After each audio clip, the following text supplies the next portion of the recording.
আজকে সকাল সকাল এরকম একটা খবর দেখে কলেজের ভিতরে একদম কেঁপে উঠলো। তার কারণ হচ্ছে আমরা আমাদের ছোট ছোট বাচ্চাদেরকে স্কুলে পাঠাই। স্কুলে পাঠানোর পরে ওরা কি করে আমরা কিন্তু বলতে পারি না, কারণ স্কুলে আমরা আল্লাহর নামের উপরে ছেড়ে দিই। ভাবি যে ওখানে টিচার আছে, তারা দেখাশোনা করবে।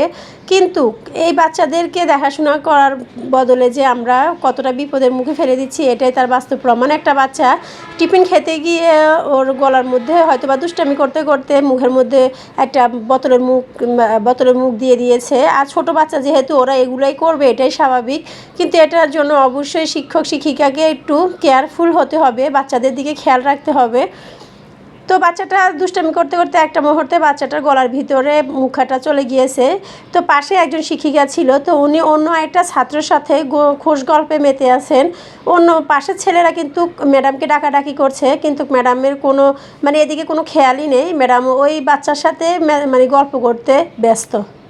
আর এদিকে ছোট বাচ্চাটা অনেক চেষ্টা করছে ওর মুখ থেকে বোতলের মুখাটা, গলা থেকে আটকে যাওয়া বোতলের মুখাটা বের করার জন্য, কিন্তু ও পারছে না। ও অনেক চেষ্টা করার পরে একটা সময় কিন্তু মাটিতে লুটিয়ে পড়ে, তারপর ওখানে তার মৃত্যু ঘটে। তো প্রতিটা শিক্ষক শিক্ষিকার কিন্তু প্রতিটা ছাত্রের উপরে সমানভাবে নজর দেওয়া উচিত।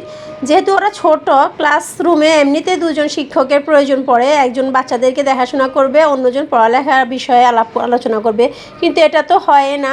উপরন্তু আরও যদি বাচ্চারা দুষ্টামি করে, তাদের খেয়াল না করে ম্যাডামরা অন্যদিকে যদি খেয়াল করে, এইভাবে যদি বাচ্চাদের ভবিষ্যৎ অনিশ্চিত হয়ে যায়, তাহলে তো আর কি বলবো, কিছুই বলার নেই। কিন্তু আমাদের উচিত প্রতিটা শিক্ষক শিক্ষিকাকে তার মা বাবার মতো বাচ্চাদেরকে দেখা, কারণ মা বাবা, শিক্ষক শিক্ষিকা হচ্ছে আরেকজন মা বাবা। তো তাদের উচিত এই বাচ্চাগুলোকে নিজের বাচ্চার মতো করে দেখা এবং এদের ভালো মন্দগুলো খেয়াল করা। তো আল্লাহর কাছে দোয়া করি এই বাচ্চার মা বাবা যেন তাদের বাচ্চার এই শোক সহ্য করার তৌফিক দান করে।